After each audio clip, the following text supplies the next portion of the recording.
माता जी, कुछ जयंती के बारे में बताइए। इन्होंने हमको बहुत सारी बातें आज हम इनसे पूछेंगे।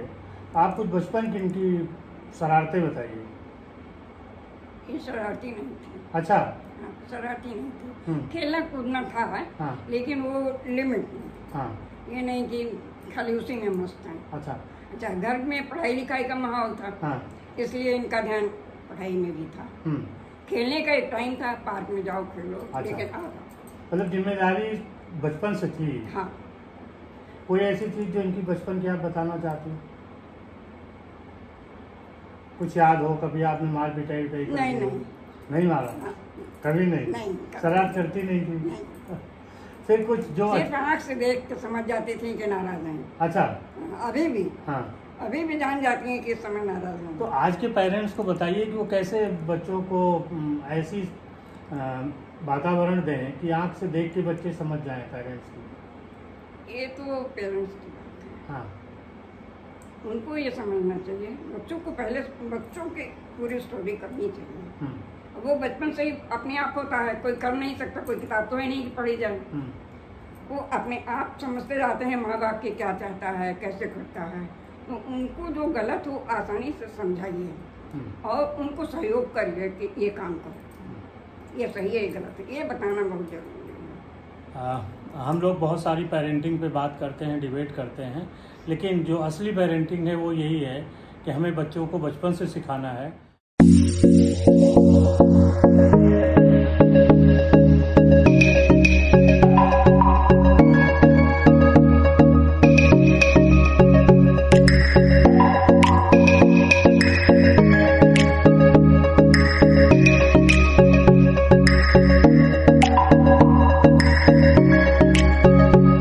नमस्कार, मैं हूं शैलेंद्र सिंह और आप देख रहे हैं हमारा YouTube चैनल शब्द शैलेंद्र सिंह। आज हमारे साथ हैं डॉक्टर जयंती श्रीवास्तव जी, जो शिक्षाविद हैं। आपने पत्रकारिता भी की है, पढ़ाया भी है। आप LLB करने के बाद बच्चों को पढ़ा भी रही हैं।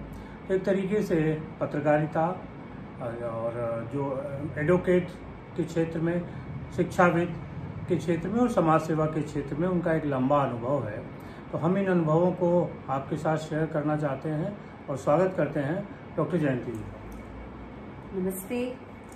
डॉक्टर साहब बहुमुखी प्रतिभा की धनी है, इतनी सारी चीज़ें एक साथ करती हैं, पढ़ाती हैं वो। और आज जो हम बातचीत करेंगे वो आपके सफ़र पे है कि कैसे ये सफ़र शुरू हुआ आपका। सबसे पहले शब्द शालीन जी, आपकी टीम को बहुत बहुत बधाई, आपको बहुत बधाई। आपने काफ़ी सारे एपिसोड मैंने देखा पूरे कर लिए हैं और आज मैं आपकी थैंकफुल हूँ कि मुझे भी ये अपॉर्चुनिटी मिली इसका हिस्सा बनने का। देखिए, पढ़ाई का जहाँ तक था, शुरू की जो मेरी एजुकेशन थी वो तो दिल्ली में हुई और उसके बाद हम लोग यहाँ, क्योंकि अपना घर था तो लखनऊ शिफ्ट हुए और उसके बाद यहाँ आगे की पढ़ाई जारी की। तो पहले मैंने लखनऊ यूनिवर्सिटी से आफ्टर ग्रेजुएशन लॉ किया और ये हुआ कि नहीं, लॉ के क्षेत्र में ही जाना है, तो LLM का एंट्रेंस दिया। लेकिन LLM का एंट्रेंस मैं क्लियर नहीं कर पाई। तो क्योंकि वो दौर था उस समय, MBA बहुत तेजी से ऊपर आ रहा था, तो मैंने कैट का एग्जाम दिया और उसमें क्योंकि सिलेक्शन हो गया तो MBA कर लिया। तो मेरे पास ये जो लॉ और MBA का कॉम्बिनेशन आया ये बहुत अच्छा था। लेकिन क्योंकि MBA किया, इसके बाद फिर मैंने कॉर्पोरेट में 9 साल काम किया। पब्लिशिंग हाउस से मैं जुड़ी रही, अच्छे मल्टीनेशनल पब्लिशिंग हाउस से। लेकिन उसके बाद पिताजी के अचानक से ना रहने की वजह से थोड़ी सी जिम्मेदारियां आ गई और फिर वो कॉर्पोरेट की जॉब में जो बहुत ज़्यादा टूरिंग होती थी, बहुत महीने के 20 दिन आप बाहर हैं, 15 दिन बाहर हैं, तो थोड़ा सा जो हमारा सर्कल था सबने हेल्प की और ये कहा कि आप थोड़ा टीचिंग में ट्राई करें। तो मैंने ट्राई किया और इत्तेफाक से उसमें मौका भी लगा और मैं शौकिया लॉ पढ़ाने लगी। लेकिन क्योंकि अब मुझे पढ़ाते हुए भी 18 साल पूरे हो गए, 19 साल बल्कि। तो 18 साल तो मैं जहाँ पढ़ा रही हूँ वहाँ हो गया और 1 साल मैंने कहीं और भी पढ़ाया, प्राइवेट यूनिवर्सिटी में ही। तो ये 19 साल से मैं लॉ पढ़ा रही हूँ। तो उसमें ये हुआ कि हाँ, लॉ में ये कहा जाता है कि आपकी सारी पढ़ाई जब उस क्षेत्र में आते हैं उसके बाद शुरू होती है। तो वो पढ़ते पढ़ते करते और आज शायद मैं कह सकती हूँ कि माँ सरस्वती के आशीर्वाद से मेरी अच्छी पकड़ है और मैं फील्ड में। 2 साल पिछले आप शिक्षाविद में हैं, हायर एजुकेशन में पढ़ाती हैं। 2 साल जो अभी बीते हैं कोविड को लेकर, उसमें ऑनलाइन शिक्षा का बड़ा जोर आया, ये प्रभाव बच्चों पे कई बार चर्चा में आ चुका है, लेकिन हायर एजुकेशन में इसका क्या प्रभाव पड़ेगा आगे, और इस 2 साल में क्या प्रभाव पड़ा? देखिए, बात तो ये है और बहुत ही सीरियस कंसर्न है कि कैसे ये 2 साल बीते हैं। लेकिन इसमें एक पॉजिटिव पॉइंट तो ये है कि अगर देखिए डिजिटलाइजेशन ना होता और ऑनलाइन एजुकेशन ना होती तो क्या होता जब 22 मार्च को आदरणीय प्रधानमंत्री ने लॉकडाउन लगाया। तो ऐसा था कि 1 मिनट के लिए भी कोई चीज रुकी नहीं, तो वो जो एक कंटिन्यूटी थी एजुकेशन की, डिपार्टमेंट ऑफ एजुकेशन, वो चलता रहा। तो एक तरह से तो ये बहुत अच्छी चीज रही। दूसरी बात ये है कि इसके बैड इफेक्ट वो जो आप कई बार बहुत बात हो चुकी है साइकोलॉजिस्ट के थ्रू और हेल्थ पॉइंट ऑफ व्यू से। लेकिन मैं आपको ये बताना चाहूंगी कि देखिए, अगर इंडिया लेवल पे और ग्लोबल लेवल पे आप बात करें तो आने वाला समय ऑनलाइन एजुकेशन का है। अच्छा। इसका बहुत बड़ा एडवांटेज ये है कि आप यहीं पर बैठे हुए कितने लोगों से कांटेक्ट कर लेते हैं। अभी मैंने अपनी यूनिवर्सिटी में एक छोटा सा कार्यक्रम कराया, 7 दिन का था वो कार्यक्रम। उसमें 14 गेस्ट की रिक्वायरमेंट थी और आप बिलीव नहीं करेंगे कि 14 में से 10 गेस्ट मैंने बाहर के बुलाए, जो कि दिल्ली, बॉम्बे, भोपाल, बैंगलोर और पौंडीचेरी। तो अगर ये फिजिकल हो रहा होता तो शायद पॉसिबल नहीं होता। और इसी तरह नॉट ओनली गेस्ट, जो पार्टिसिपेंट्स थे वो भी ऑल ओवर इंडिया से जुड़ सके। तो एक मैं खुद कितनी जगह एसोसिएट रही कि हिमाचल में एक लॉयर्स का ग्रुप है, वहां पे मैं एसोसिएट रही, वहां मेरे लेक्चर्स हुए। तो ये शायद ऑफलाइन होता तो पॉसिबल नहीं होता। तो अगर आप इसको डायमेंशन ऑफ एजुकेशन देखें तो मुझे लगता है बहुत नैरो माइंडेड होकर नहीं देखना चाहिए, और ये देखना चाहिए कि जिस तरह ग्लोबल एजुकेशन चल रही है उसमें ये चल सकता है और एक अच्छा ऑल्टरनेट एजुकेशन का अरेंजमेंट हमारे सामने आ सकता है। हाँ, प्रॉब्लम बस ये आएगी कि जो एक वो फिजिकल और सोशल और एक इमोशनल एस्पेक्ट है स्टूडेंट्स का, वो यस थोड़ा सा अफेक्टेड रहेगा। कैंपस अटैचमेंट है, बिल्कुल, वो एक अटैचमेंट है, एक फिजिकल प्रेजेंस है, एक जो 1-to-1 मेंटरिंग होती है, वो चीज मिसिंग है। तो उसके लिए थोड़ा वर्क किया जा सकता है और उसके लिए गवर्नमेंट प्रयास भी कर रही है कि कैसे उसको किया जाए। लेकिन हाँ, ऑनलाइन एजुकेशन का ओवर रूल आप बिल्कुल नहीं कर सकते। आपने कुछ पारिवारिक जिम्मेदारियों का जिक्र किया जिनके कारण आपने अपने करियर में सेक्रीफाइस भी किया। क्या लगता है कि जो जिम्मेदारियां कैसे आपने उठाई, क्योंकि आमतौर पर हमारे समाज में माना जाता है कि लड़कियां उन जिम्मेदारियों को कम उठाती हैं और उनको एक हिस्सा भी कई बार नहीं माना जाता। आपने पूरी जिम्मेदारी उठाई। नहीं, मैंने कुछ उठाई और लोगों को बताइए। जी, और मैं इस चीज़ को बहुत प्राउड फील करती हूँ। लेकिन ये सारा कुछ जो है, जो भी मैं बैठी हूँ आपसे बात कर रही हूँ, ये सिर्फ मेरे पिताजी की वजह से है और माँ का तो आशीर्वाद है और साथ है। पिता का साथ छूट गया, हाँ 20 साल पूरे हो रहे हैं मेरे पिताजी को ना रहे, लेकिन हाँ उन्होंने जो तरबियत थी वो इस तरह की दी हमेशा कि बिल्कुल एक समाज में बराबरी की तरह से पाला। तो मुझे याद है कि अगर सब लोग बैठते थे, क्योंकि घर में मीडिया की मीटिंग्स वगैरह, प्रेस मीटिंग्स वगैरह बहुत होती थी, तो अगर मैं कभी बीच में कुछ बोलती थी और कोई टोकता भी था तो वो बहुत नाराज हो जाते थे कि अगर वो बेकार की बात भी कर रही है तो हमें उसको सुनना है। तो बिल्कुल मतलब वो बिल्कुल इस चीज़ को नहीं बर्दाश्त कर पाते थे कि मेरी बात को अनसुना किया जाए। और शायद जो सारा जो चीज़ मेरे अंदर जो सबसे बड़ा कॉन्फिडेंस आया वो उससे आया कि जब मेरे पिताजी नहीं रहे तो ये हुआ कि भाई कोई लड़का नहीं है और दिल्ली में उनका देहावसान हुआ था और हम लोग वहाँ भागते भी गए थे। तो ये हो रहा था कि कौन करेगा। तो मुझे याद है कि मेरी मम्मी भी वहाँ फिर पहुँची थी और वो उन्होंने आके मुझे किनारे बुलाया और कहा, क्योंकि मुझे बिल्कुल इस चीज़ का आइडिया नहीं था कि क्या होने जा रहा है, तो उन्होंने मुझे कहा कि ऐसा है सारा, ये जो अंत्येष्टि की क्रिया है ये तुमको करनी है। तो हम कुछ समझे नहीं, तो उन्होंने उस वक्त जल्दी से एक लाइन में ये बताया कि ये उन्होंने कभी मेरी माँ से शेयर किया था कि अगर कभी कुछ ऐसा होगा तो मेरे अंतिम हो। तो वो मुखाग्नि मैंने दी है और मैं सोचती हूँ कि मैं बहुत गर्वान्वित महसूस करती हूँ कि मुझे ये अधिकार एक लड़की होकर, एक बेटी होकर मिला। और वहीं से शायद वो सारा कॉन्फिडेंस और वो सारी चीज़ जो मेरे पिता की थी, उन्होंने वो आत्मविश्वास और विल पावर मुझ में ट्रांसफर की। आपके जीवन पर पिता का प्रभाव बहुत है, थोड़ा सा उनके बारे में दर्शकों को बताइए कि उनकी जो यात्रा, उनका परिचय। मेरे पिताजी देखिए जर्नलिज्म से जुड़े थे और BBC में बहुत साल रहे, इकोनॉमिक टाइम्स में, Times of India, Financial Express, Shri Akhilanand ji. तो पुराने, अब वो जनरेशन हो गई है, 2 जनरेशन पुरानी है, तो पुराने लोग अभी बहुत कम बचे हैं उस जनरेशन के। तो लेकिन ये था कि देखिए उस समय का जो जर्नलिज्म था वो प्रोफेशन नहीं होता, वो एक मूवमेंट होता था। तो क्योंकि वो मूवमेंट होता था तो उसको उस समय जर्नलिज्म को पैसे से जोड़ा ही नहीं जाता था।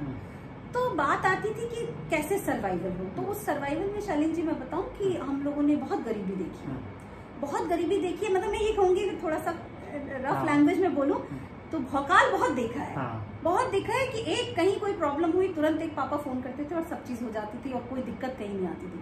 लेकिन हाँ एट द सेम, और बड़े बड़े लोग, आप मैं नाम क्या लूं, कौन हमारे घर नहीं आया है, और बड़ी बड़ी मीटिंग्स में सब लोगों से मैं मिली हूँ। यहाँ तक कि जब दिल्ली में पापा का हुआ तो उस वक्त भी बहुत बड़े बड़े लोग सब साथ में खड़े रहे कि हाँ सब कुछ हो, और यहाँ भी आए हमें कुछ पता नहीं लगा कि कैसे सब चीजें हुई। लेकिन हाँ ये था कि उसकी वजह से पैसे का नहीं होता था, तो हमने बहुत गरीबी देखी और उसी गरीबी में हाँ, लेकिन उसी संघर्ष के पैसे से धीरे धीरे आगे बढ़े और पढ़ाई लिखाई हुई, उनके संस्कार हमें मिले तो अपना कुछ कर पाए। आपने अकेले इतना संघर्ष किया, समाज में क्या चुनौतियाँ आती हैं जब कोई अकेली महिला काम करती है? हाँ बिल्कुल, और मैं इसमें बिल्कुल ये नहीं कहूंगी कि कोई चुनौती नहीं आती, और नहीं, बिल्कुल नहीं, बहुत चुनौती आती है। सिंगल होने में, अनमैरिड होने में बहुत सारी चुनौतियां हैं। और एक चुनौती तो ये है कि सिंगल होना, और एक चुनौती ये है कि उसको हैंडल करना अपने आप में एक बहुत बड़ी चुनौती है। तो चुनौतियां तो बहुत सारी हैं। सिंगल होना कैसे, मतलब क्या चुनौती, थोड़ा सा विस्तार दीजिए। देखिए चुनौती एक तो ये होना कि आप देखिए कोई भी जिंदगी में अकेले नहीं रहना चाहता है, ये बहुत हार्ड फैक्ट ऑफ लाइफ है। लेकिन हाँ अगर ऊपर वाले की मर्जी और डेस्टिनी और बहुत सारी चीजें उसमें काम करती हैं, और अगर आप बाई चांस ऐसा नहीं हो पाया कि आप साथी मिले और आप अकेले रह गए तो, लेकिन मैं हूँ अकेली, मैं अभी मैं ओपन हूँ। अच्छा ओपन है? हाँ मैं ओपन हूँ, मैं ऐसा नहीं है कि मैं अकेले ही रहना चाहती हूँ। लेकिन हाँ चुनौती की बात तो ये है कि एक तो A to Z आपको सब कुछ खुद ही करना है, सारी जिम्मेदारियां मेंटल से लेके फिजिकल तक आपको सब कुछ खुद ही उठानी है। अगर एक बल्ब भी खराब है तो वो आपको खुद ही अरेंज करना है, किसकी दवा आनी है वो भी खुद ही देखना है। तो एक जो मेंटल सपोर्ट होता है कि डिवीजन ऑफ वर्क थोड़ा सा हो जाए, वो चीज नहीं होती है। तो बाहर का, घर का, फ्रेंड सर्किल और पार्टी में जाना, और तो वो सारी चीजें अकेले ये तो एक अलग टॉपिक, जो हम सामाजिक की बात कर रहे हैं। सामाजिक में देखिए थोड़ा सा ये है, वही है, कड़वा सच है। लेकिन हाँ आपको बहुत अच्छे से स्वीकारा तो नहीं जाता है, कहीं ना कहीं कुछ दिक्कतें तो आती हैं। और मैं ऐसी जगहों से, कोई व्यवहार भी अलग तरीके का, नहीं व्यवहार अलग तरीके का नहीं होता, लेकिन मैं खुद ही इसी जगहों से रेस्ट्रेन करती हूँ। जैसे देखिए हम लोगों के यहाँ शादी ब्याह में भाई देखिए हर जगह सुहागिनों की जरूरत होती है। तो ऐसी जगह जब आप जाते हैं तो कभी कभी आपको ये चीज लगती है कि नहीं हम आगे ना बढ़े तो ज्यादा अच्छा। तो मैं ऐसी चीजों से अपने को रेस्ट्रेन रखती हूँ। बाकी थोड़ी अपनी मोहब्बत है, अपना व्यवहार है कि लोग मानते हैं, तो इस तरह से मुझे कहीं कोई डिफरेंस तो नहीं लगा। फ्रेंड सर्किल में भी कोई दिक्कत आती है? नहीं, फ्रेंड सर्किल में कोई दिक्कत नहीं आती। फ्रेंड सर्किल में बहुत अच्छा रहता है, बल्कि फ्रेंड्स का ही सपोर्ट है। शायद मैं जीवन में अगर कुछ कर पाती हूँ तो वो दोस्तों की वजह से ही है। आप इतनी सारी काम खुद करती हैं, इसके अलावा क्या हॉबीज हैं जो आप खाली समय में करती हैं? देखिए मेरे को एक्टिंग का बहुत शौक है और बचपन से बहुत शौक था।